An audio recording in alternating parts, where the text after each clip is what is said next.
नमस्कार, मैं हूं भूपेन साहू। आप देख रहे हैं प्रखर टीवी। प्रखर टीवी धमतरी एवं जिले की सभी खबरों को आप तक पहुंचाता है। तो इस वक्त की क्या खास खबर है, आइए जानते हैं। राजीव भवन में शुक्रवार को कांग्रेस पार्टी द्वारा एक प्रेस वार्ता आयोजित की गई, जिसमें केंद्र सरकार की आर्थिक नीतियों, बढ़ती महंगाई, पेट्रोल डीजल संकट, उर्वरक की कमी और आम जनता की परेशानियों को लेकर भाजपा सरकार पर जमकर हल्ला बोला। प्रेस वार्ता में कांग्रेस नेताओं ने कहा कि देश में लगातार बढ़ती महंगाई और आवश्यक वस्तुओं की कीमतों ने आम आदमी की जिंदगी मुश्किल कर दी है, जबकि केंद्र सरकार जनता को राहत देने के बजाय केवल सलाह देने में लगी हुई है। रायपुर से पहुंचे शैलेश नितिन त्रिवेदी ने कहा कि देश में पिछले कई महीनों से डीजल, पेट्रोल और गैस की समस्या गहराती जा रही है, जिसके कारण आम नागरिकों से लेकर किसान, व्यापारी और मध्यम वर्ग तक हर वर्ग प्रभावित है। आरोप लगाया कि केंद्र सरकार महंगाई नियंत्रित करने में पूरी तरह विफल रही है। अंतर्राष्ट्रीय बाजार में कच्चे तेल की कीमतों में कमी आने के बावजूद देश में पेट्रोल डीजल के दाम कम नहीं किए गए, बल्कि बढ़ा दिए गए। घरेलू सिलेंडर के दाम बढ़ने से महिलाओं और मध्यम वर्ग पर अतिरिक्त आर्थिक बोझ पड़ा है। कम उपयोग और कम खर्च की सलाह देना समस्याओं का समाधान नहीं है। जिसमें वस्तुओं के जो मूल्य 2013 में मोदी जी के सत्ता में आने के पहले थे और जो 2026 में हैं, आटा 210 से 530, चावल 30 रुपए से 50-55 रुपए, दूध, देसी घी, ये पूरे दाम दिए हुए हैं। जिस तरीके से सुरसा के मुंह की तरह महंगाई बढ़ रही है, जस जस सुरसा बदन बढ़ावा, तासु दून रूप कपी दिखावा।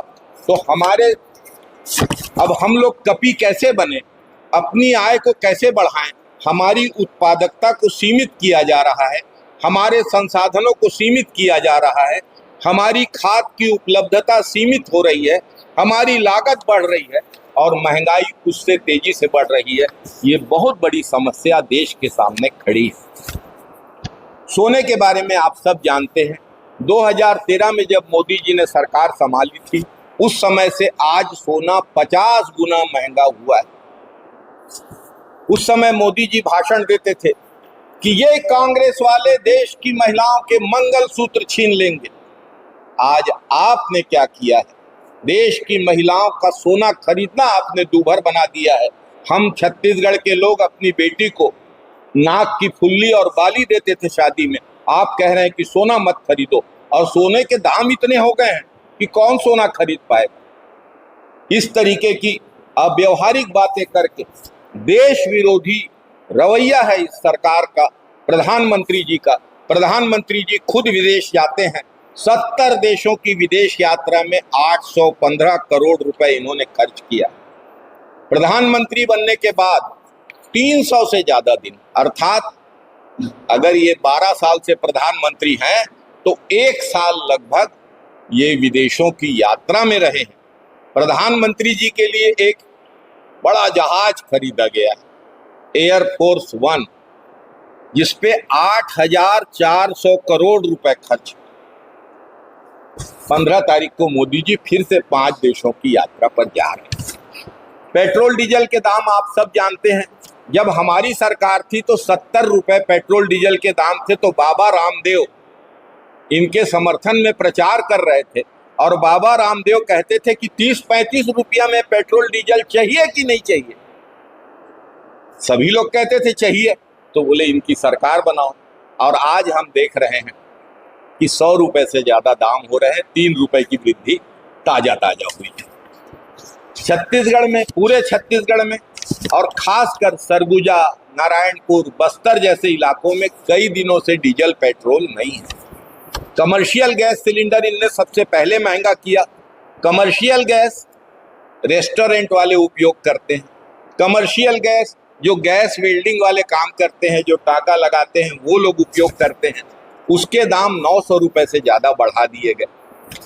और सबसे महत्वपूर्ण बात, देश का आम आदमी कर्जदार हो गया है। आंकड़े बता रहे हैं कि रोजगार देने में विफलता के कारण, पेट्रोल डीजल में मनमाना वृद्धि के कारण, जीएसटी के कारण लोगों की आय और बचत घटी है। महंगाई के कारण लोगों के खर्च बढ़े हैं। आज लोग 77% लोग इस देश के कर्जदार हो गए हैं, लेकिन मोदी, और मैं इस बात को बड़ी गंभीरता से बता रहा हूं कि चुनाव के समय जितना हो सके पेट्रोल डीजल की कमी न हो, इसलिए इस भंडारण क्षमता का बहुत बड़ा हिस्सा उपयोग किया गया। ये भंडारण केंद्र इसलिए बनाए जाते हैं कि युद्ध काल में, संकट काल में, अंतर्राष्ट्रीय बाजार में बहुत कीमत बढ़ने में देश पर प्रभाव न पड़े। आज देश में आपकी धमतरी में भी पेट्रोल डीजल का संकट है, और अगर भंडारण क्षमता बनाई गई होती, अगर सही विदेश नीति का उपयोग किया गया होता, तो यह स्थिति देश के सामने नहीं होती। पानी गिर रहा है, अगर बढ़िया पानी गिर गया, ओल आ गया, तो किसान क्या करेंगे?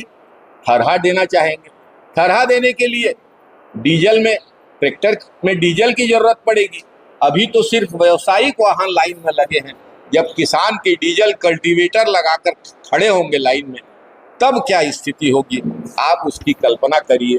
देश को इस विकट स्थिति में मोदी जी ने लाके खड़ा कर दिया। दरअसल जब मनमोहन सिंह जी की सरकार थी, वे जाने माने अर्थशास्त्री थे, बोलते कम थे, करते ज्यादा थे। लंदन स्कूल ऑफ इकोनॉमिक्स से पढ़े हुए थे वे।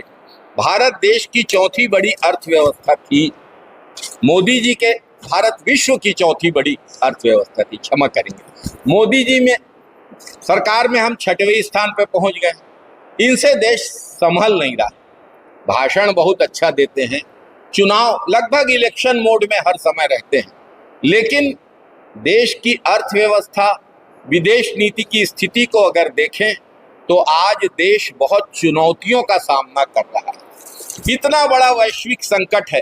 मोदी जी ने एक बार सभी दलों की बैठक तक नहीं बुलाई कि इस स्थिति में क्या करना है। भारत गुटनिरपेक्ष दलों के आंदोलन का नेता था। पंडित जवाहरलाल नेहरू, नासिर और टीटो ने मिलकर गुटनिरपेक्ष आंदोलन बनाए थे, जिसमें 100-150 से ज्यादा देश थे। और आज भारत की क्या स्थिति है? ट्रंप कहता है रूस से तेल मत लो। रूस का जहाज घूम रहा है, हमारे छत्तीसगढ़ के किसानों को यूरिया चाहिए, लेकिन हम रूस के जहाज का LNG नहीं ले पा रहे हैं। हमारे देश की नीतियों को, हमारे युद्ध विराम की घोषणा ट्रंप करता है। भारत ने हमेशा एक सम्मानजनक स्थान विश्व राजनीति में अपना रखा है। भारत गुटनिरपेक्ष दलों का नेता रहा है। आज कहाँ है गुटनिरपेक्ष आंदोलन? कुछ देखने को नहीं मिलता, कुछ सुनने को नहीं मिलता। मैं आप लोगों के बीच यही निवेदन, आपके सवालों को लूंगा, आखिरी एक लाइन कह के बात को खत्म करूंगा कि जो परिस्थिति है विकट, इसको देखकर कांग्रेस ने अपने वरिष्ठ नेताओं को सभी जगह भेजा है। मैं भी आप लोगों के आगे अपनी बात को कह रहा हूं। मैं प्रार्थना करता हूं हमारी बात को आप जनता तक, आपके समाचार पत्र के माध्यम से, आपके मीडिया के माध्यम से पहुंचाएं, ताकि देशवासियों को परिस्थिति कितनी विकट है इसका एहसास हो सके। हम लोग देश का भला चाहते हैं, लेकिन जिस तरीके से मोदी जी काम कर रहे हैं उससे देश का भला नहीं हो सकता। अगर आप लोगों के कोई प्रश्न होंगे तो मैं जवाब देने का प्रयास करूंगा। तो ये थी अब तक की खबरें। अन्य खबरों के लिए प्रखर टीवी के संग बने रहिए। बहुत जल्द मिलते हैं।